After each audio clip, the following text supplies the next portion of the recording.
ఒకప్పుడు ఇందిరాగాంధీ ఇక్కడ విజయవాడకు వచ్చినటువంటి సందర్భంలో హెలికాప్టర్‌లో వెళ్తున్నప్పుడు వేరే ఊరికి, ఆ తెనాలి మీదుగా వెళ్తున్నప్పుడు 3 కాలువలు కనిపించినాయి. ఆ మధ్యలో రోడ్లు, పచ్చదనం అటు ఇటు. పారిస్ అట్లాంటి అందమైనటువంటి ప్రదేశం అట ఒకప్పుడు. అలా కాలవలు ఇట్లా. కాబట్టి దాన్ని ఏంటి ఈజ్ ఇట్ పారిస్ అంటే, లేదమ్మా తెనాలన్నారట. ఓహ్!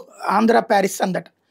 అది అప్పుడున్నటువంటి ఒక నాయకుడు చెప్పారు. అప్పటినుంచి ఆంధ్ర పారిస్ అని పిలుస్తుంటారు తెనాలిని. 3 కాలువలుంటాయి.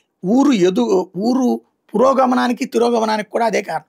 పురోగమనానికి అదే కారణమైంది ఏంటంటే, నీళ్ళకి ప్రాబ్లమ్ లేదు, చక్కటి ప్రదేశం. అదే సందర్భంలో తిరోగమనానికి కారణం ఎందుకయిందంటే, ఆ 3 కాలువల కారణంగా ఊరిని ఎక్స్‌పాండ్ చేసుకోలేకపోతున్నారు. చిన్న ప్రదేశంలోనే స్ట్రక్ అయిపోతుంది. ఇప్పుడేదో కాస్త ఆ కాలేజీ దాకా అటు వైకుంఠపురం వైపుకున్నా కాదు. ఆ లోపలికే నడుస్తున్నటువంటి పరిస్థితి. ఆ తెనాలికి సంబంధించి ఇప్పుడు టూరిజం డెవలప్‌మెంట్‌లో భాగంగా ఆ 3 కాలువల్లో బోట్ షికార్లు, స్టీమర్లు, అలాగే ఫుడ్డుతో నడిచేటటువంటి ఫ్యామిలీలతో నడిచేటటువంటి బోట్లు ఇట్లాంటివి ఏర్పాటు చేయబోతున్నారట. ఓ మంచి ఆలోచన చేస్తున్నారు. ఇప్పటికే తెనాలి వాసులు సంపన్నులున్నారు అక్కడ చాలామంది. అంటే లేని వాళ్ళు ఉన్నారు, కూటికి లేని వాళ్ళు ఉన్నారు, సంపన్నులు ఉన్నారు, మధ్యతరగతి ఉన్నారు. వాళ్ళకి ఎంటర్‌టైన్‌మెంట్ ఏం లేదు.